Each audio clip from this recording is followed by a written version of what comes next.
This is stuff you like, you can call me Ursa, and this week is more like stuff you detest and loathe.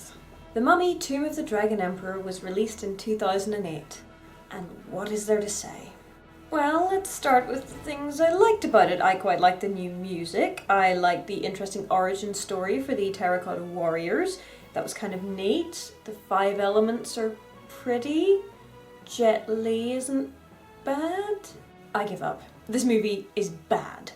And I hate that. I hate saying that things are irredeemably bad. I hate saying that I think things really suck. Because when people have put in so much time and effort to make something, who might have come along and say, you suck. But, oh, it does. There are 2 funny lines in the whole movie, and one of them is in unsubtitled Chinese. The plot is this. The Emperor of all China, ruthless warmongering type dude, wants to live forever so he can conquer the world and that. He finds a witch who can make it so. The Emperor wants the witch lady and nobody else can have her, but his general falls in love with her and they begin an affair, and the general is killed and the Emperor is cursed forever, and he's resurrected, and then he has to do some stuff, so he gets chased around various locations by our heroes, and at the end there's a climactic battle between the evil army and a good army who've been dredged up for the occasion out of nowhere. Hold up just a second. This is the plot of The Mummy squished together with the plot of The Mummy Returns, and then set in China. Falling in love with the wrong person, death, curse on powerful rulers, it's all there. Again, never mind.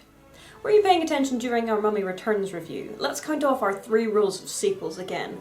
1. Get as much of your cast and crew back as possible. Brendan Fraser is back, as is John Hannah, but that's about it. They have Rob Cohen, who directed The Fast and the Furious. Now, I quite like The Fast and Furious, and while I think Rob Cohen has to shoulder his share of the blame for this monstrosity of a film, I don't think it all falls on his shoulders. It's the combination of factors that makes this film so bad rather than any one person.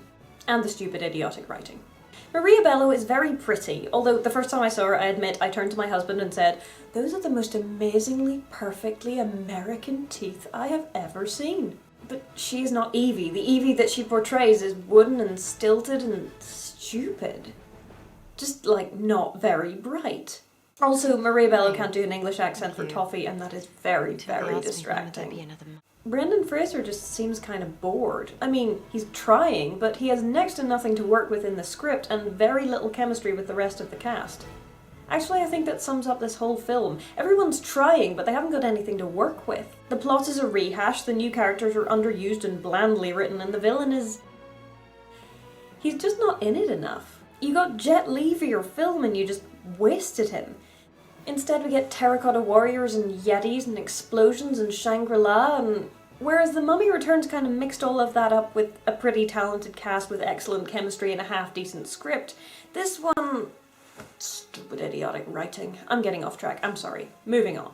Rule 2, don't let your new characters hog all of the screen time. Unfortunately, this rule cannot apply because we have so few of our original characters back that spending more time with the villains of the piece would actually have probably been more interesting. Instead, we spend our time with Rick and Evie, who have no chemistry, with grown-up Alex, who's a whiny whiner, and with Alex's love interest, who is so terribly blandly written. Stupid, idiotic writing. Rule 3, balance seen it before with want more of the same. Yeah. We rehash the plot, but give it a new location. We have some interesting chases. The chariot chase is kind of like the Mummy Returns bus chase, and I did love the Mummy Returns bus chase. And some beautifully choreographed fights, including the lovely wushu one at the start, but everything is just so bland and stupid and stiff and stilted and unfunny. This was never gonna work. When you lose your director, when you lose your leading lady, when your grown-up child is only 14 years younger than his parents and looks older than that, when your new leading lady can't do a convincing English accent, you are in trouble. And when your writing is this bad, and here we come to the crux of the problem with this film, I find it physically painful to watch. Everything else could have been saved or at least massively improved by a better script.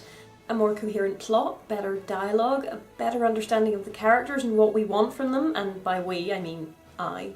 And what we want from them, and by we, I mean I, what I want from them is I want them to be happy. Instead, they start the movie bored by each other, like the adventures they had were the only thing keeping them together. Ugh. In my review of The Mummy Returns, I said that what we want is a writer who understands the characters and who can develop them rather than derailing them. This is what I was thinking of. Please compare and contrast. I hate it when you do that. Why? It makes me feel like agreeing to anything. Anything?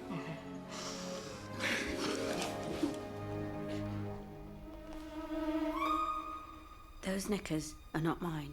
Loathe. Do you remember the time the mummy had me tied down? And you came to save me, and you you tore open the ropes is what you did.